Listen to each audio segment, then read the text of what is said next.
Gérard, merci de ton invitation. Je suis scotché depuis une bonne heure et demie à ce retour d'expérience de Thomas, excellent et très très structuré. Et puis les précisions de Judith qu'on avait eu le plaisir de recevoir lors des dernières rencontres SSI Santé de l'Abscis en 2025.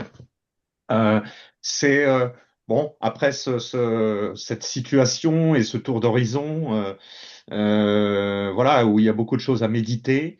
Moi, je représente l'APSIS, dont est membre Thomas, qui est l'Association pour la sécurité des systèmes d'information de santé, et qui depuis 16 ans progresse et accueille aujourd'hui à peu près 240 membres, dont la majorité sont des établissements de santé publics, privés, mais aussi des institutionnels, des cabinets d'avocats spécialisés, des éditeurs, des industriels. Donc on est sur le microcosme de la cyber dans le monde de la santé. Voilà.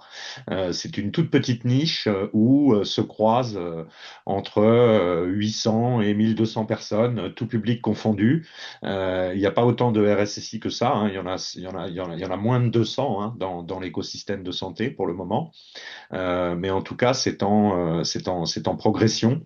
Et les hôpitaux, comme ça a été donné expliqué par Thomas, sont contraints sous décret hein, depuis un peu plus de 2 ans de réaliser un exercice de cybercrise annuel, de préparer un plan de continuité d'activité et de le tester de manière régulière, y compris sa partie plan de reprise, hein, plan de reprise d'activité.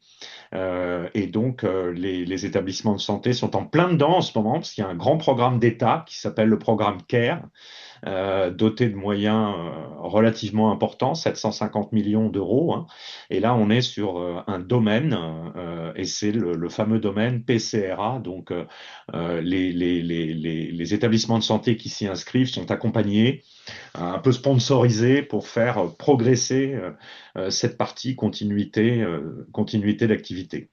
Voilà, l'APSIS réunit ses membres tous les ans au Congrès national de la sécurité des SI de santé du Mans, qui aura lieu la semaine prochaine, les 23, 24 et 25 juin au Mans, et qui accueillera un peu plus de 220 personnes pour 3 jours de travail, 32 conférences et deux grands dîners permettant à l'écosystème de se retrouver. Voilà au sujet de l'APSIS, Gérard, je n'en dis pas plus. Merci beaucoup, Vincent. Je suppose que maintenant, enfin,